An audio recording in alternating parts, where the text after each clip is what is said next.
Direction la Côte d'Ivoire, dialogue pouvoir-opposition, voici les vraies raisons du blocage. Pour plus de détails, après le générique.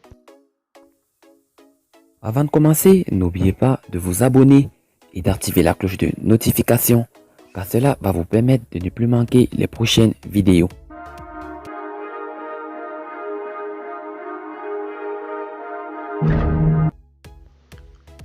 Kabran Apia, ex-ministre ivoirien des Transports Laurent Gbagbo, a évoqué l'appel au dialogue politique lancé par le gouvernement mercredi 21 octobre 2020.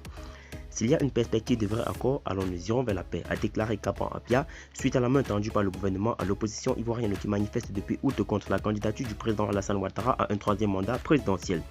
Selon l'ancien ministre, son groupement politique dénommé LMP, membre de l'opposition, a toujours été favorable au dialogue politique pour le règlement pacifique des crises. La LMP est ce groupement politique qui a toujours favorisé le dialogue. Nous avons favorisé toutes les formes de discussion qui amènent les gens à s'asseoir. Nous avons fait une déclaration le mardi 20 octobre 2020 pour dire « Asseyons-nous enfin ». Faisons cesser toutes les violences, a-t-il fait savoir, sur la participation de son parti mercredi à la rencontre avec le Premier ministre Ahmed Bakayoko qui, rappelons-le, a été boycotté par le PDCI d'Henri Konan Bédié et le FPI de Pascal Affi-N'Dessan. L'opposant a indiqué que nous sommes venus pour écouter le gouvernement. Le plus important, ce n'est pas de se rencontrer. Il y a quoi dedans ? Je peux vous dire des points importants. J'ai entendu des choses qui me permettent d'espérer, peut-être naïvement, pour dire que des avancées sont possibles. Sur des points critiques, un peu difficilement parce que si on ne bouge pas la date de l'élection, quelle réforme voulez-vous ? S'est-il interrogé.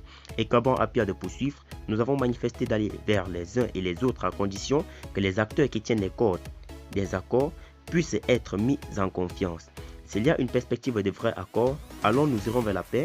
Le gouvernement a fait un pas sur certains points. Toutefois, s'offusque-t-il, le gouvernement ne veut pas franchir la date du 31 octobre 2020. Or, tout le monde sait qu'il ne peut pas y avoir d'élection le 31 octobre 2020. Dans ces conditions, sans que cette élection ne soit la source d'autres problèmes, alors comment parviendront-ils à convaincre les gens pour leur dire qu'il est utile de s'asseoir et de ne pas faire de la date du 31 octobre un fétichisme politique? C'est une mission difficile, s'est-il exprimé.